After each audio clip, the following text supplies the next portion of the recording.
Hello viewers, welcome to Vimokshi channel. Weather చల్లగా ఉందండి. బయట మనం పకోడీ వేసుకుని తింటాం కదా ఎప్పుడూనా, అలా కాకుండా నేను డిఫరెంట్గా ట్రై చేశాను. స్వీట్ కార్న్ వడలు. స్వీట్ కార్న్ ముందుగా ఉడకబెట్టేసుకుని దాంట్లో సన్నగా తరిగిన ఉల్లిపాయ, 3 టేబుల్ స్పూన్ కార్న్ ఫ్లోర్, అలాగే 6 టేబుల్ స్పూన్ వీట్ ఫ్లోర్. మా ఇంట్లో మైదా పిండి బ్యాన్ చేశాడండి మా హస్బెండ్. ఊరు కూడా మైదా పిండి అరగదని, అందుకని నేను గోధుమ పిండి తీసుకున్నా. మీరు కావాలంటే మైదా పిండి కూడా తీసుకోండి.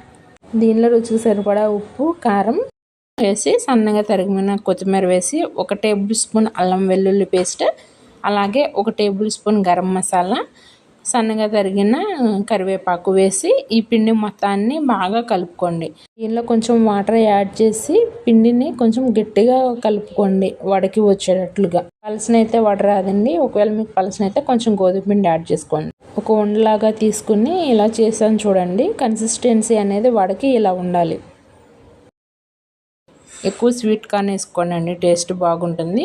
ఇప్పుడు ప్యాన్ పెట్టి దాంట్లో ఆయిల్ వేసి, ఆయిల్ హీట్ అయిన తర్వాత ఇవి నేను చేతికి కవర్ పెట్టుకోండి. అప్పుడు మీకు ఈజీగా చేతికి అతుక్కోకుండా వస్తాయి. ఇప్పుడు ఒక్కొక్క ఉండ తీసుకుని వడ షేప్లో వేసి అడ్జస్ట్ చేసుకుంటూ ప్యాన్లో వేసుకోండి. అవి లైట్గా వేగిన తర్వాత సెకండ్ వైపు టర్న్ చేసుకోండి.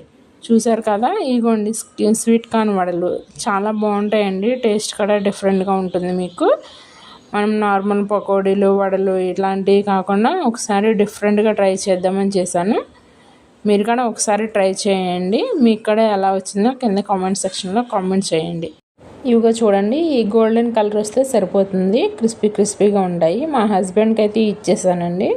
మా హస్బెండ్ అన్నీ కొంచెం సటరికల్గా చెప్తాడండి. ఏది అడిగినా బాగుందంటే 100 days 200 days అని చెప్తాడు. మీకు కూడా నచ్చినాయా? ఇంకా లేట్ ఎందుకు, ట్రై చేసేయండి. Thank you for watching. Please subscribe my channel.